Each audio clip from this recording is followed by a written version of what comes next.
Oh, freedom. My people have struggled in this country since 1619.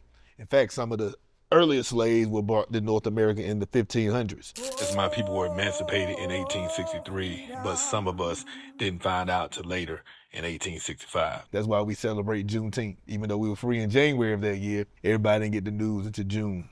My job is to make sure I emancipate my people, to help them purchase homes, to help them become entrepreneurs, to help them build up their wealth, because you truly can't be free unless you can curate your own wealth.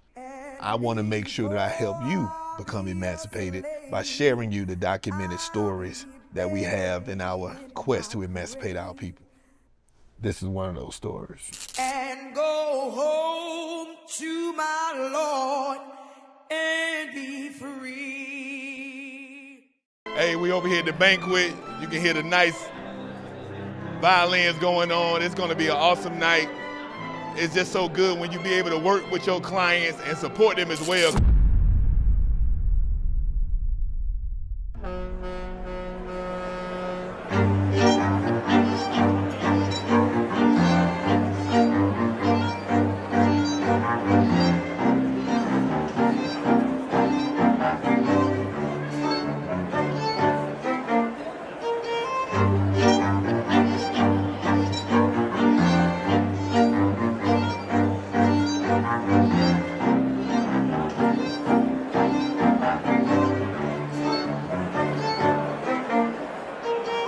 We over here, my client, Brother Dorian Smith, and Miss Erin Carter throwing this great gala. TD Jakes will be here, and they actually giving money to one of the non-profits I sit on the board for, the Greater Peninsula Cares.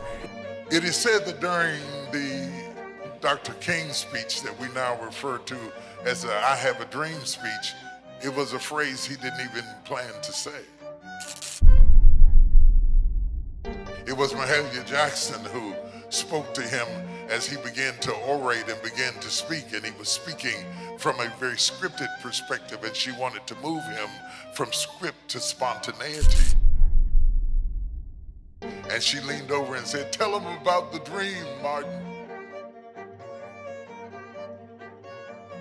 So I asked God to increase my territory, just like Jabez's prayer.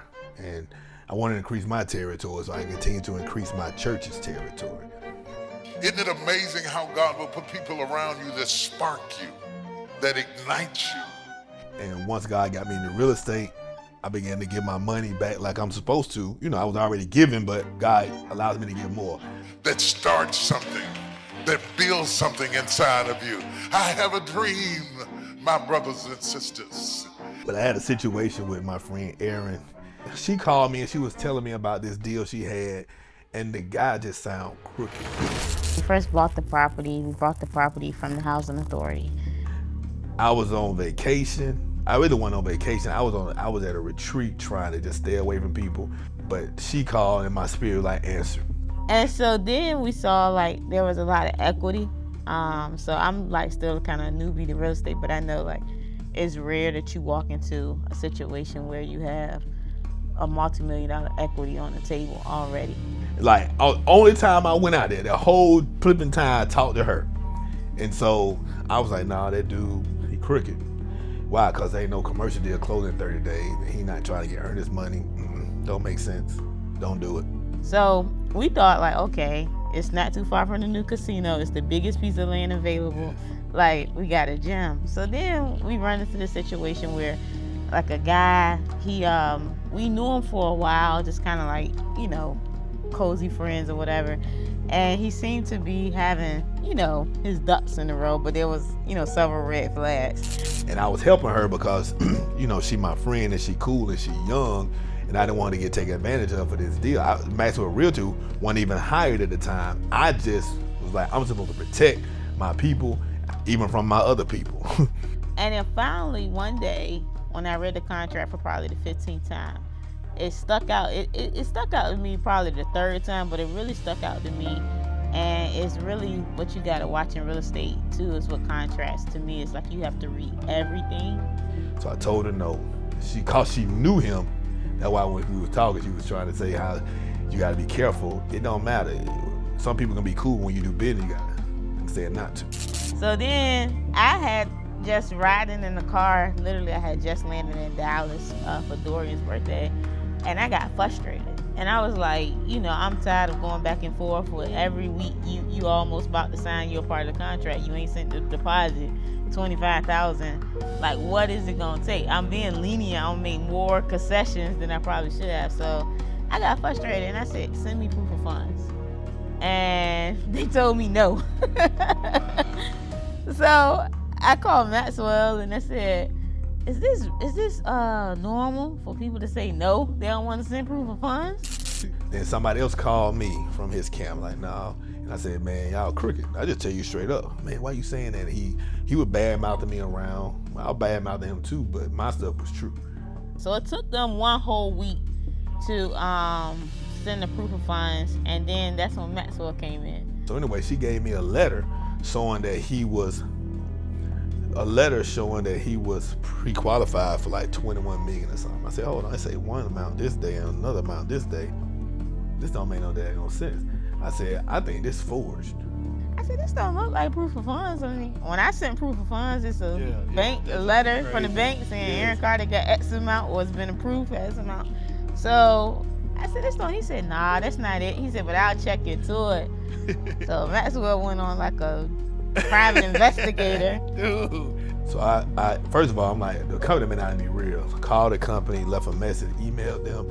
Dude called me back. Who sent you this? Some dude named da-da-da. We didn't do this. I said, okay. He said, can you send me the contract itself?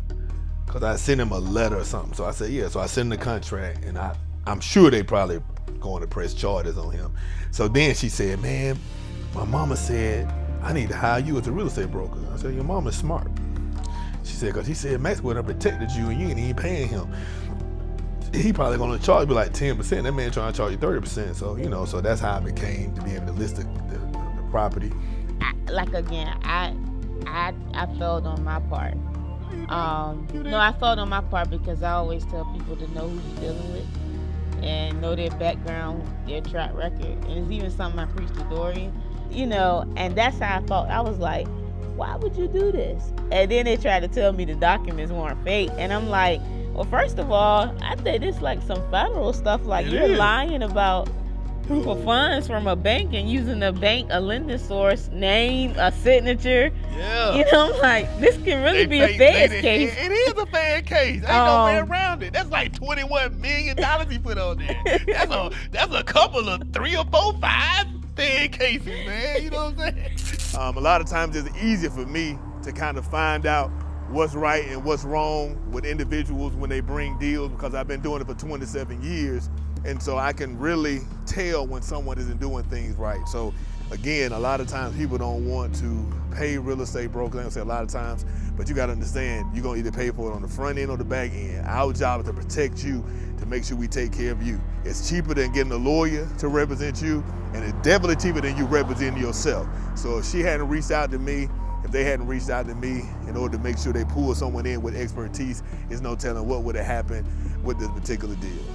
And whereas earlier this year, Mr. Finney Smith and his business partner, Aaron Carter, purchased a 6-acre lot and are looking to develop it as a medical park to help bring more health facilities such as urgent care and outpatient services to help mitigate some of the city's health disparities.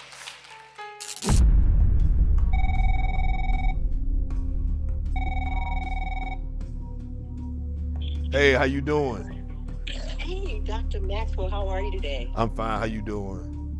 I'm good. Hey, I'm calling with a little bit of news, changing plans here. Unfortunately, it doesn't look like a medical facility is going to work out at that location, but it looks like it's a definite. Well, I guess we had to sit up there. I guess we had to talk to the city and let them know, but I do have a storage facility that wants it. I know they don't want any more storage facilities, but gotta look out for the client.